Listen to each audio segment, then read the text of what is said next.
오랜 시간 감사합니다. 마지막으로 이제 정진석 인사입니다. 만나서 반갑습니다. 사실 이제 설명회 듣는 것도 사실 이제 힘드실 텐데 오늘 날씨 이제 굳은 날씨에도 와주셔서 너무나 감사합니다. 저는 이제 현재 학교협업학원에서 행정사 실무법 가르치고 있는 이제 정진석 행정사입니다. 지금 이제 횟수로 2019년부터 행정사 실무법을 이제 가르치고 있고요. 그리고 이제 꾸준하게 그리고 이제 기존에 합격하셨던 분들이 또 어떻게 또 합격하셨던 뭐 제가 이제 알려드렸던 것들을 이제 조금 다 검증을 해주셔가지고 지금은 이제 실무법을 어떻게 공부하면 되는지 어느 정도 다 궤도에 올라온 것 같습니다. 그래서 오늘 뭐 첫 번째 합격하신 이제 수석하신 김순서 행정사님이 아마 실무법에 대해서 좋은 점수를 받으셔가지고 그에 대한 부분이 뭐 제가 전달을 일단 단기 합격 전략 오늘 시간이라서 일단 최대한 단기적으로 합격할 수 있는 방법을 알려드리고 그리고 제가 맡은 과목 실무법을 위주로 설명을 좀 드리도록 하겠습니다. 실무법 지금 기본 강의는 이제 시작을 했고요. 그리고 그 다음에 이 심화 강의는 이제 2월 달에 시작을 하는데 만약에 이제 지금부터 2차 과목을 좀 듣고자 하신 분들은 이제 동영상 강의를 아마 동영상 강의는 따로 이제 기본 강의는 아마 오픈이 안 되실 것 같고 심화 강의를 이제 현장 강의로 이제 시작을 하시겠다라고 하시면 이제 저와 이제 수업 시간에 이제 만나실 수 있겠습니다. 근데 이제 실무법 사실 이제 아쉽게 올해 조금 안 되신 분들은 이제 과목에 대한 거는 이해를 하시겠지만 혹시나 이제 처음 준비하신 분들 위해서 그다음에 단기적으로 어떻게 합격하면 되는지에 대해서 잠깐만 이제 실무법 좀 과목에 대한 좀 설명을 좀 드리면 행정사 이건 일단 지우겠습니다. 행정사 실무법 총 4과목 중에서 이제 행정사 실무법은 2교시 때 이제 방금 하셨던 최일환 행정사님하고 같이 이제 2과목을 같이 봅니다. 그리고 행정사 실무법 안에 과목이 세 가지로 다시 나눠져 있는데 첫 번째로 행정사법, 그 다음에 행정심판, 정확하게는 행정심판 제도인데요. 법으로는 행정심판법으로 저희가 준비를 하고 있습니다. 그리고 세 번째는 비송사건 절차법. 과목은 3과목으로 되어 있는데 실제 이제 행정사법은 이제 암기 과목으로 그대로 이제 아는 만큼 이제 답안을 풀면 되고 그리고 비송사건 절차법도 실제는 그렇게 되어 있는데 비송사건 절차법이 여러분이 이제 과목을 처음에 접하실 때 이해도가 조금 많이 필요한 과목이다 보니까 처음에 암기를 하더라도 잘 암기가 안 되는 과목이긴 합니다. 그리고 행정사법은 지금 현재 100% 사례로 좀 나오고 있다 보니까 먼저 이해도 하고 암기가 된 상태에서 적용하는 연습이 좀 필요하긴 합니다. 그래서 이거는 이제 보통은 그냥 약술이라고 합니다. 그래서 약술 문제는 말 그대로 내가 암기한 내용을 그대로 이제 답안에 적는 문제라고 보시면 되고 이것도 약술. 그리고 이거는 사례라고 보시면 되세요. 그리고 결론은 이게 이제 논술이거든요. 그리고 저희가 2차 과목이 결국 이제 상대평가입니다. 그래서 상대평가 이제 절대평가를 가장한 상대평가인데 무슨 말이냐면 실제 이론적으로는 60점 이상이면 다 합격하는 걸로 되어 있긴 합니다. 근데 대부분 2차 시험들이 60점을 다 대부분 못 넘게 하려고 어떤 특정 과목을 전략적으로 이제 조금 전략적으로 그렇게 하는 것 같습니다. 그래서 뭐 일전에 먼저 설명하셨던 분들 뭐 선생님들이 얘기했겠지만 골고루 어떤 과목에서 어떤 과목이 뭐 점수가 좀 짜게 나올 수가 있기는 합니다. 어떤 특정한 해에 맞춰서. 그래서 여러분들이 준비하실 때는 뭐 저는 점수를 이제 60점으로 기준을 하는데 실제 이것보다 높여서 65점에 맞추어서 여러분이 이제 공부할 수 있도록 그렇게 한 다음에 제 과목으로 시험에 조금 뭐 불이익을 받지 않도록 그렇게 안내는 하고 있긴 합니다. 그랬을 때 각 과목별로 단순하게 보면 행정사법도 20점으로 한 문제 나오거든요. 이거를 이렇게 하겠습니다. 한 문제가 나오고 그 다음에 이것도 20점으로 이건 2문제, 이것도 2문제. 쉽게 그냥 생각하시면 각 과목당 100점 만점이거든요. 예. 행정사 실무법이 100점 만점이거든요. 그러면 과목당 20점이잖아요. 그러면 이론적으로 65점 기준으로 하면 각 과목당 13점을 목표로 하면 되겠죠. 전부 다. 그러면 내가 받을 과목을 어떻게 13점을 받을지를 내가 그냥 거꾸로 생각을 한다라고 하면 13점에 맞추어서 내가 생각하는 뭐 이 정도면 13점이 되겠다라는 건 뭐 제가 이제 강의 시간에 얘기를 해드릴 거죠. 이 정도면 충분합니다라고. 그래서 어떻게 보면 지금 이제 수석하신 분하고도 제가 이제 수업 시간에 이 정도 쓰면 된다라는 거 가이드라인을 잡아드린 거죠. 이것보다 더 하셔야 된다 이런 것들이. 실제 여러분들이 이제 이게 2차 시험에서 제일 포인트를 잡아야 되는 건 저희가 이제 지금 했던 것처럼 논술이면서 그 다음에 상대평가라는 거죠. 상대평가이기 때문에 기억을 하셔야 될 건 시간이 정해져 있습니다. 논술은 한정된 시간 안에 여러분이 답안에 적어야 되는데, 그리고 사실 여러분이 이제 시작하는 입장에서 제 12회를 시작하는 입장에서는 다 사실은 경쟁자이긴 하거든요. 그랬을 때 여러분이 남들보다 그 300명 안에 일반 행정사는 257명을 뽑는데 그 안에 매년 그 안에 들어가기 위한 노력이 필요하긴 합니다. 이걸 두 가지 갖추는 게 가장 핵심이긴 하죠. 현재는. 그랬을 때 시간과 노력을 했을 때 시간은 첫 번째로 학원에서 학원을 안 듣더라도 뭐 가능은 합니다. 다만 학원을 통해서 여러분이 이제 시간을 세이브하는 거잖아요. 그래서 학원에서 첫 번째 학원을 통해서 시간을 세이브하고 그 다음에 그 노력에 대한 부분은 결국은 이제 반복이긴 합니다. 반복. 제가 이제 책을 이제 제가 가르치는 과목은 이렇게 이제 이론서는 이렇게 되어 있거든요. 처음에 책 제목은 핵심 요약집이긴 합니다. 이 책이 처음 나왔을 때 150페이지밖에 안 됐었는데 책이 너무 얇으니까 되게 이제 의심을 하시긴 하더라고요. 사실 책을 얇게 한 이유가 반복하기 쉽게 하려고 해드린 거거든요. 그리고 나서 너무 얇더니 처음에는 약간 의심을 좀 많이 하셔서 책 페이지는 좀 늘렸어요. 내용은 바뀐 게 없습니다. 그러니까 뭐 뒤에 조문을 넣거나 아니면 이제 뭐 서식을 넣거나 여러분들이 좀 이해도를 높이게 한 그렇게 했던 거죠. 결국은 사실은 내가 시험장에 들어갈 내용이 어떤 건지를 알고 그 다음에 그 내용을 계속 반복을 한 다음에 그 중에서 내가 답안에 쓸 거를 어떤 건지를 여러분이 그 중에서 발췌만 하면 된다라는 거죠. 그걸 여러분이 계속 반복을 해야 되긴 합니다. 그리고 나서 지금 논술이기 때문에 내가 말하는 그 13점, 목표로 하는 그 13점에 맞추어서 답안에 쓸 것만 하면 되잖아요. 그래서 그런 것들을 저희가 이제 수업 시간에 계속 할 건데 제가 잠깐 지우겠습니다.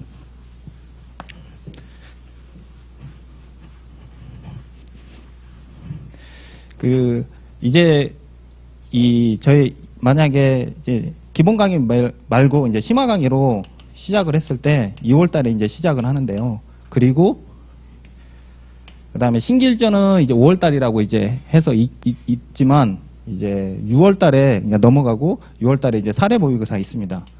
그리고 실전이라고 해서 이제 모의고사랑 사례 모의고사랑 그다음에 8월에 진행되는 실전 모의고사 코스는 이렇게 되어 있습니다. 이렇게 하고 내년에 시험이 10월 5일 날 제가 이제 시험 보는 걸로 알고 있는데 이날 이제 2차 시험이 있는 거죠. 시간이 여러분이 이제 12회를 이제 합격을 만약에 목표로 한다라고 하고 그다음에 지금 단기 합격으로 했잖아요. 그러면 결국은 10월 5일 날 여러분이 결과치를 만들어야 된다는 거죠. 그랬을 때 보통 저는 이제 역으로 계산하라고 하거든요.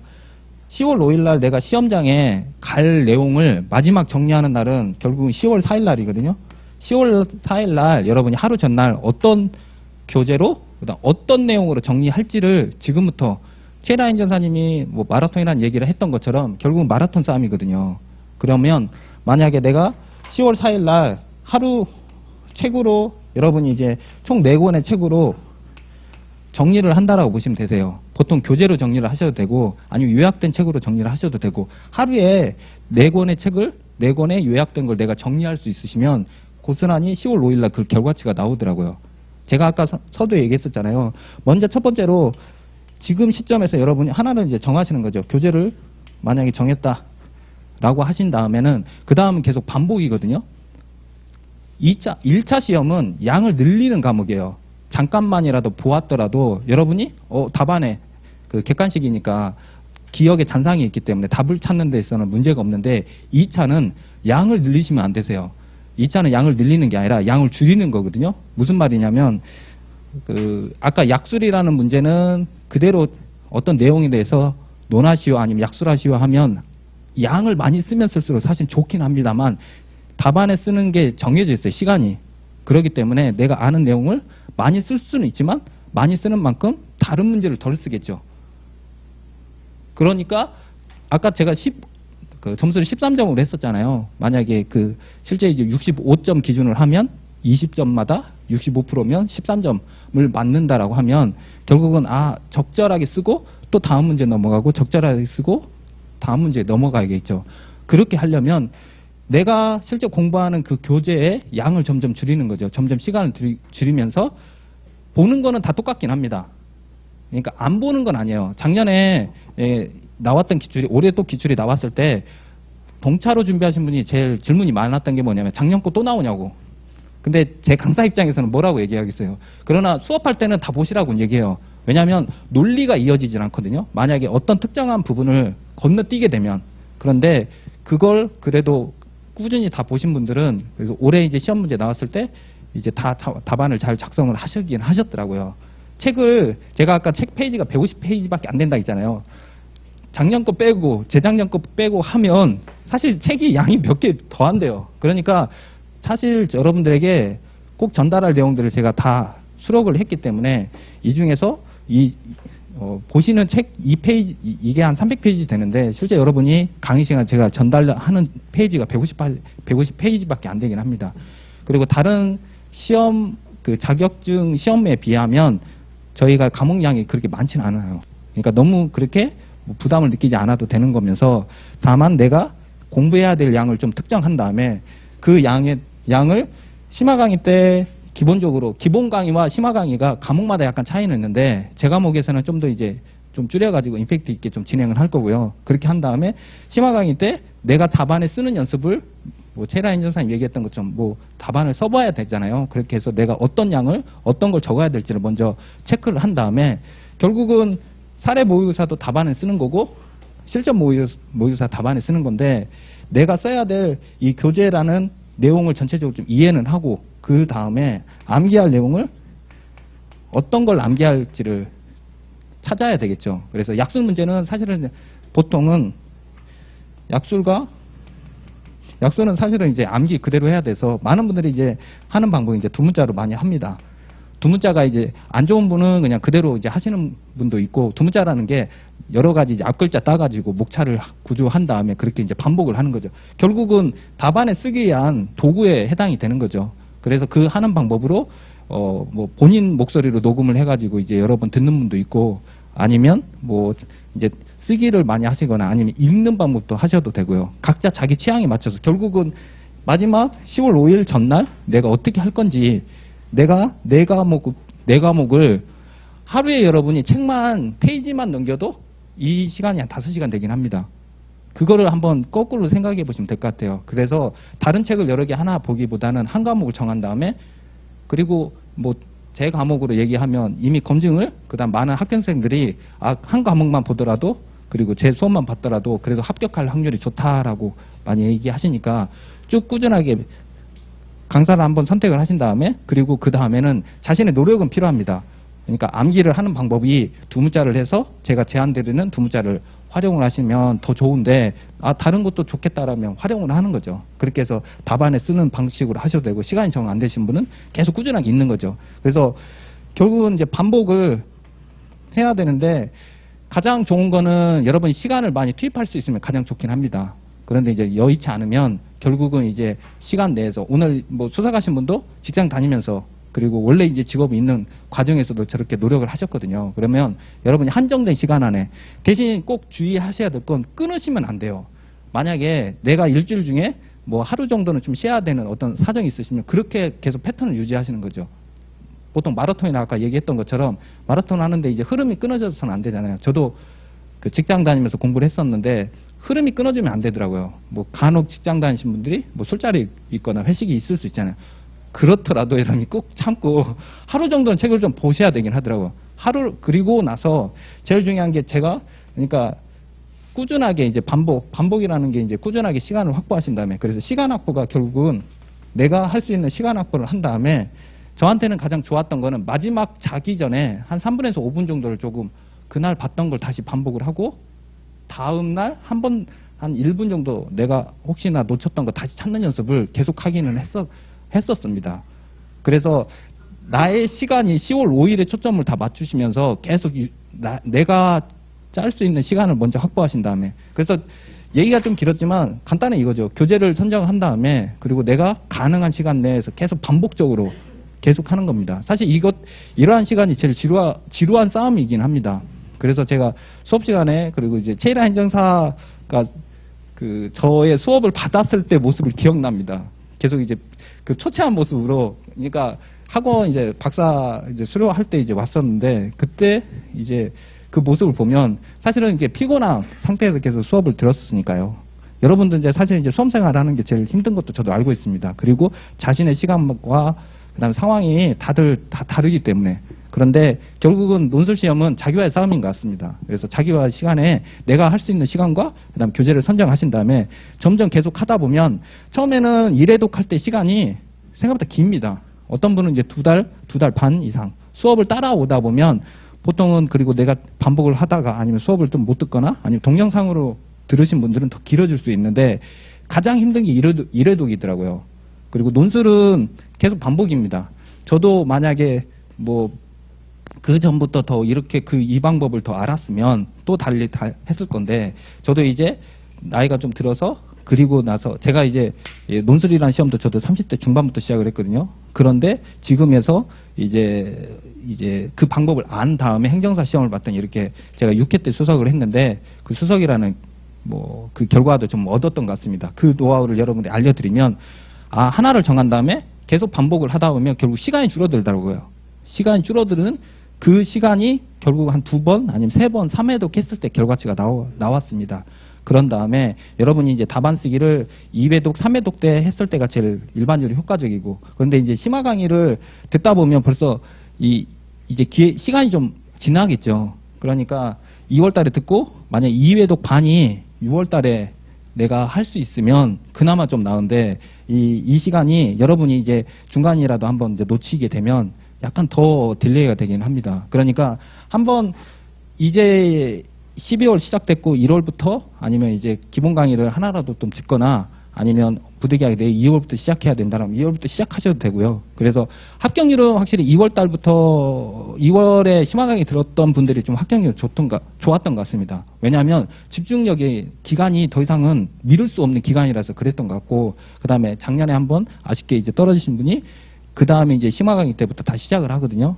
그렇기 때문에 시행착오를 한번 거친 분이라서, 그리고 나서 나머지는 계속 자기 시간을 이제 자기 관리하신 다음에 그리고 답안을 쓰면서 양을 점점 줄이는 거죠. 그리고 답안에 써야 될 내용을 계속 이제 줄이시는 그런 과정들, 그리고 저도 이제 수업을 할 때 제가 알려드릴 겁니다. 어떤 걸 줄이고 어떤 걸 양을 줄이면서, 그리고 어떤 거는 양을 13점에 맞추기 위해서 어떻게 뭘 답안에 적어야 될지는 이건 수업 시간에 제가 전달을 해드릴 겁니다. 그렇게 해서 계속 반복하시고 뭐 수험계 어떤 분들은 얘기하더라고요. 최소 10회도 그런 얘기도 했었던 것 같고, 사무관리는 사실 저도 동찰했는데 한 15회도까지도 했었던 것 같아요. 양이 그렇게 많지는 않아요. 그러니까 과목마다 어떤 과목은 의외로 좀 쉽게 이해되는 거는 빨리빨리 하시는데, 이거는 이제 실무법 외의 얘기지만 네 과목 골고루 무난하게만 하시면 되세요.